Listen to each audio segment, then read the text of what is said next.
বাংলাদেশ পরিবহন মালিক সমিতির নেতাদের হট্টগোলের চিত্র এটি। সায়েদাবাদ বাস টার্মিনালে ঈদযাত্রা যেন নির্বিঘ্নে হয়, এ নিয়ে একটি আলোচনা অনুষ্ঠানের আয়োজন করা হয়। আলোচনা অনুষ্ঠান তো দূরে থাক, তার আগেই এরকম প্রকাশ্যে দ্বন্দ্বে জড়ান নেতারা। তাদের থামাতে বারবার দায়িত্বশীল নেতারা এসে হস্তক্ষেপ করেও ব্যর্থ হন। চিত্রে দেখতে পাচ্ছেন সেখানকার সাধারণ সম্পাদক, সভাপতি, মহাসচিব তারা এসে পরিস্থিতি নিয়ন্ত্রণে নিতে পারেনি।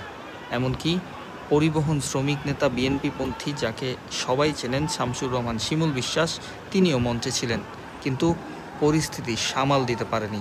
এক পর্যায়ে পুলিশ আসে, পুলিশ এসেও তাদের হট্টগোল থামাতে পারেনি।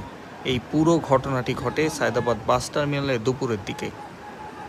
অভিযোগ রয়েছে আওয়ামীপন্থী নেতারা এখনও এই সমিতির দায়িত্বে রয়েছেন এবং তা নিয়ে আপত্তি জানায় কয়েকজন। সেই আপত্তির প্রেক্ষিতে বাকবিতণ্ডায়, এমনকি হাতাহাতির পর্যায়ে চলে যায় ঘটনাটি। আমরা দায়িত্ব পালনের সময় এই ঘটনাটি পুরো দেখেছি এবং সংবাদ সংগ্রহ করে তা প্রকাশ্যে এনেছি।